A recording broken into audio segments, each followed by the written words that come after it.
Bonjour à tous, j'espère que vous allez bien, vous le savez comme d'habitude, mais on se retrouve avec le classique habituel achat manga du mois. J'en ai profité pour enfin terminer une série que je vais vous montrer dans quelques instants. J'ai pas fini de la lire, mais j'ai fini au moins de l'acheter, et juste ça, je vous assure que moralement c'est un peu cool. Ça fait du bien parce que je me dis, je sais que maintenant je dois plus essayer de faire gaffe parce qu'il y a énormément de sorties. Au moins la série là c'est bon, elle est finie, je l'ai. Et on va commencer évidemment sans plus attendre parce que sinon cette vidéo est trop longue et ça devient chiant pour vous, ça devient chiant pour moi au montage, déjà que m'entendre c'est chiant, enfin bref, vas-y, j'arrête de parler parce que sinon on s'en sort jamais.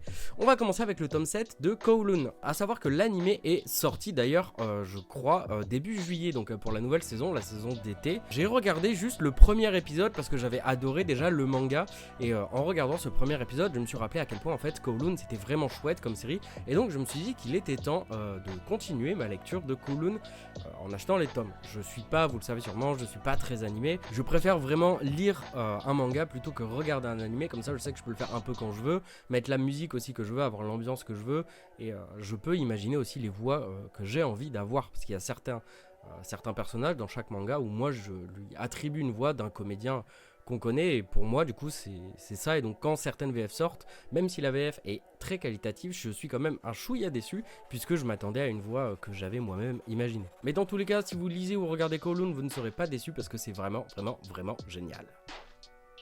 On enchaîne toujours chez Kana avec le tome 3 de Kagurabachi. J'avais fait une vidéo sur le premier tome que je trouvais assez cool, assez chouette, tout en n'ayant pas énormément l'effet de surprise que je pensais avoir.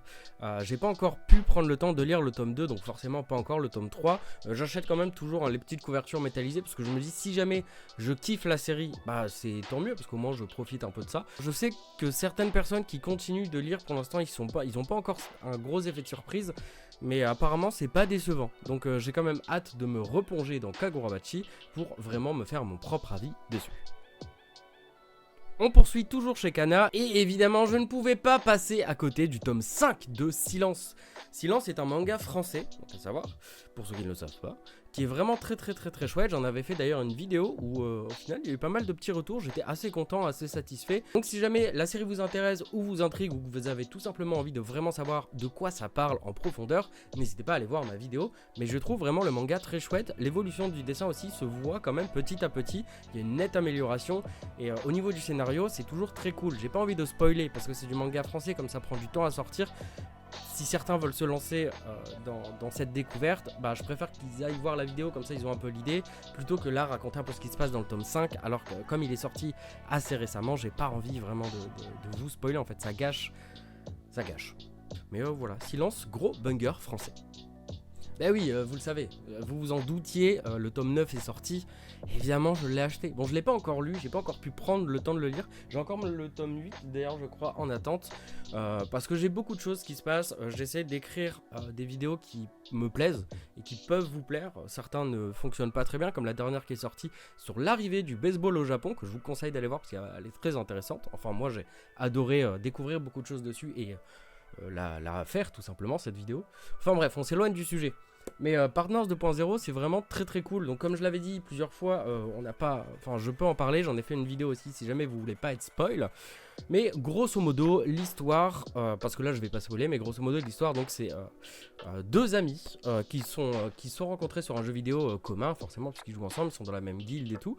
Et tous deux ne sont pas satisfaits de leur relation et donc en fait ils vont s'engager dans une espèce d'amitié libre, quoi, donc Amélie, et où justement ils sont amis, mais en même temps ils profitent. Je vous montre pas l'intérieur parce que forcément il y a du cul et voilà. Je me demande où ça va aller parce qu'on sait que bien souvent les sex friends on va dire, il y en a toujours un des deux qui finit par s'attacher, donc justement c'est ce que je me demande, s'il y aura un attachement soit entre deux, soit justement avec quelqu'un d'autre, et donc ça amènera une rupture qui sera peut-être difficile à vivre pour certains, ou alors ils se rendront compte tout simplement qu'ils se kiffent parce que ils matchent très bien ensemble, ils fonctionnent très bien ensemble, comme si en fait ils étaient déjà en couple, à part qu'ils ne le sont pas et qu'ils peuvent faire un peu ce qu'ils veulent. Donc voilà, très chouette, je vous le conseille. Évidemment, je ne pouvais pas passer à côté de FreeQuest, manga donc français scénarisé par Renaud Lemaire et dessiné par Néo. Et franchement, c'est génial. Le tome 1 était déjà très très cool avec une très bonne mise en place. Là sur le tome 2 on apprend beaucoup plus de choses sur le passé de certains personnages et sur les capacités de certains autres personnages. Le personnage principal on va dire de Tena, parce que c'est un peu un trio, les trois sont un peu principaux. Tena est un peu moins mise en avant dans ce tome et justement aussi j'ai vraiment aimé ça. Comme ça, comme on l'a déjà beaucoup découverte dans le premier tome, là on met vraiment un peu plus l'accent sur les autres personnages qui sont dans le trio principal. Et donc en fait c'est toujours une très bonne lecture, une très belle découverte. J'ai vraiment hâte de voir où tout ça va nous mener et si ça va être une grosse série. Je pense que ça avait été dit que c'est une dizaine de tomes, il me semble. Je sais plus exactement, mais dans tous les cas c'est vraiment très très cool. FreakOS, pareil, j'en avais fait une vidéo si jamais l'envie vous en dit. On passe maintenant un peu plus du côté des grands formats pour tout le reste. Dans tous les cas vous allez le voir. Mais avec Erio, le tome 2, j'ai fait un format short sur le premier tome où je trouvais ça vraiment un manga très beau, très poétique, où on découvre tout un monde à la fois steampunk, à la fois un peu complexe dans beaucoup d'aspects. L'électricité n'est plus là à cause des guerres qu'il y a eu à cause de l'électricité et de l'intelligence artificielle qui prenait justement le pouvoir. Donc tout ce qui est électrique, on l'avait détruit pour être sûr que l'intelligence artificielle ne revienne pas et ne ressème pas quelque part un peu le chaos dans le monde. Et toutefois, il y a quand même forcément des gens qui essayent un peu de prendre ce pouvoir qui est un peu perdu en essayant de reprendre le contrôle un peu de l'électricité, en utilisant et tout ça. Et donc j'avais trouvé ça vraiment très très chouette. C'est une très belle découverte sur deux personnages féminins qui partent du coup à la découverte du monde, puisqu'avant elles vivaient dans un phare. Et donc là en fait c'est que de la découverte et on découvre vraiment un monde à travers leurs yeux, parce qu'elles sont émerveillées de découvrir certaines choses parce qu'elles ne les connaissaient pas, et donc ça nous émerveille nous aussi puisqu'on doit montrer la beauté du monde sans technologie électrique, et je trouve ça vraiment vraiment très très cool. Baby, tome 2, on l'a vu soit dans le mois précédent ou il y a 2 mois, mais Baby est sorti, la couverture m'avait extrêmement intrigué, donc j'avais acheté le tome sans réellement connaître l'histoire. J'avais lu l'extrait une fois rentré chez moi, ce qui est con parce que j'aurais pu le lire au cas où ça me plaisait pas, et heureusement ça m'a plu. Donc je sais que la série est prévue en 3 tomes, donc je n'ai pas encore pris le temps de lire le premier tome, comme ça j'ai envie de me garder un peu cette surprise pour lire les 3 d'affilée. Il me semble que le tome 3 sort soit en septembre, soit en octobre, il me semble. Et donc je me ferai une lecture enchaînée des 3 tomes pour faire un avis sur un format court, je pense, sur globalement ce que vaut la série. Est-ce que la conclusion aussi est bien, parce que apparemment l'auteur se perd facilement dans ses récits. Donc j'ai un peu peur, et c'est aussi pour ça que j'ai peut-être un peu peur de commencer à lire tout de suite. Donc voilà, ce sera un peu une surprise. Dans tous les cas, si vous connaissez, n'hésitez pas à me dire en commentaire ce que vous en pensez. Hop, en conclusion, 20th Century Boys, toute la fin. Il me manquait donc 5 tomes et j'en ai profité donc évidemment, comme il y avait beaucoup moins de sorties ce mois-ci, le mois précédent, pour me les acheter tout simplement. En fait, voilà. Avant de conclure avec la dernière série, puisque là c'est la conclusion d'une dernière série, comme je l'ai dit en début de vidéo, n'hésitez pas à me dire vous en commentaire ce que vous avez acheté ce mois-ci, à mettre potentiellement un like et à vous abonner si l'envie vous en dit, ça fait toujours extrêmement plaisir.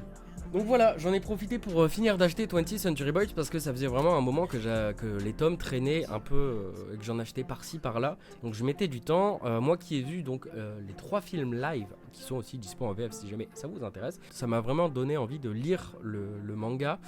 Et vous le savez, j'ai une grosse période Urasawa où je taffe sur un projet, comme je vous l'ai dit, qui ne sortira finalement pas cet été. Ce qui n'est pas forcément une mauvaise chose parce que cette vidéo sur Urasawa reste quand même dans ma tête et au moins ça peut me permettre potentiellement d'étoffer toute l'écriture, de la rendre plus intéressante, plus fluide, plus dynamique, ou peut-être de changer certaines choses pour les rendre meilleures, ou peut-être les empirer et je m'en rendrai pas compte. Là, le mois d'août, il va être un peu plus léger, je pense. Je bosse quand même sur certaines vidéos cool, surtout sur une grosse vidéo qui sort en septembre. Mais bref, voilà, je bosse, je fais quelques trucs et en même temps, j'en profite pour souffler un petit peu aussi, prendre certaines vacances, me reposer, me concentrer pour d'autres trucs hors YouTube aussi qui sont très importantes. Ma vie en fait tout simplement quoi. Merci en tout cas d'avoir pris le temps de regarder cette vidéo, j'espère qu'elle vous aura plu, même si forcément c'est un format un peu plus simple et classique puisque c'est tout simplement de l'achat manga. Mais enfin voilà, je vous dis à très bientôt pour une prochaine vidéo, d'ici là prenez soin de vous, c'est très important.